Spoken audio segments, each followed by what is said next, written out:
ಹಾಸನ್ ರಿಗ್ ಮಾಲೀಕರು ಮತ್ತು ಏಜೆಂಟರ್ ಸಂಘದ ವತಿಯಿಂದ ಅಧ್ಯಕ್ಷರಾಗಿ ನಾನು ಮಾತಾಡ್ತಾ ಇದ್ದೀನಿ. ನಮಗೆ 1ನೇ ತಾರೀಕಿಂದ 26,000 ರೂಪಾಯಿ ಬಿಟ್ಟಿದ್ದು 48,000 ರೂಪಾಯಿ ಬಿಟ್ಟಾಗಿದೆ. 48ರಿಂದ 52,000ವರೆಗೂ ಬಿಟ್ಟಾಗಿದೆ.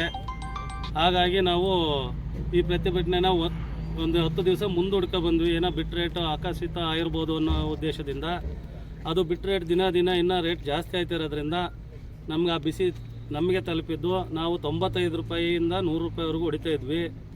ಈಗ ನಮಗೆ ಆ ರೇಟು ಸಾಕಾಗ್ತಾಯಿಲ್ಲ. ಬಿಟ್ ರೇಟು ಎಕ್ಸ್ಟ್ರಾ ಇರೋದ್ರಿಂದ ನಮಗೆ 115ರಿಂದ 120 ರೂಪಾಯಿ ಖರ್ಚು ಬರ್ತೈತೆ.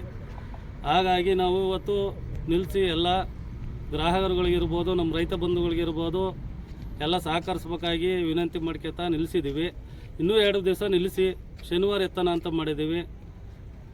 ಇದಕ್ಕೋದು ನಮ್ಮ ಸಿಟಿ ಪಾಯಿಂಟ್ ಕೂಡ ಅಂತ ಇರ್ಬೋದು, ಯಾವುದೇ ಗ್ರಾಹಕರಲ್ಲಿ ನಮಗೆ ಸ್ಪಂದಿಸಬೇಕಾಗಿ ವಿನಂತಿ ಮಾಡ್ತೀವಿ. ಜಾಸ್ತಿ ಇರೋದ್ರಿಂದ ನಾವು ಬಿಟ್ಟು ಕಂಪ್ನಿಯವರಿಗೆ ನಾವು ಒತ್ತಾಯ ಮಾಡೋಕ್ಕಾಗ್ತಾಯಿಲ್ಲ. ನಾವು ಅದೇ ಹಂಗಾಗಿ 1ರಿಂದ 12ನೇ ತಾರೀಕುವರೆಗೂ ವೆಯ್ಟ್ ಮಾಡಿದ್ದೀವಿ. ಅವ್ರು ಯಾವುದೇ ನಮಗೆ ಸ್ಪಂದನೆ ಇಲ್ಲ. ಇನ್ನೂ ರೇಟ್ ಜಾಸ್ತಿ ಆಗ್ತಾಯಿದೆ ಹೊರತು ದಿನ 1-2 ಸಾವಿರ ಜಾಸ್ತಿ ಆಗ್ತೈತೆ. ಹಾಗಾಗಿ ನಾವು ನಿಲ್ಲಿಸಿ ನಾವು ಬಿಟ್ಟವರಿಗೆ ಪ್ರಪೋಸ್ ಏನು ಮಾಡೋಕ್ಕಾಗಲ್ಲ. ಅವ್ರು ಕೊಡಲ್ಲ ಅಂದ್ರೆ ನಾವೇನು ತಂದು ಮಾಡೋಕ್ಕಾಗಲ್ಲ. ನಾವೇನು ಗ್ರಾಹಕರ ಮೇಲೆ ಹೊರೆ ಹಾಕಬೇಕು. ಹಾಗಾಗಿ ನಾವು ಬೆಲೆ ಏರಿಕೆ ಮಾಡೋ ಉದ್ದೇಶದಿಂದ ನಿಲ್ಲಿಸಿದ್ವಿ. ಮಂಜುನಾಥ್ ಅಂತ.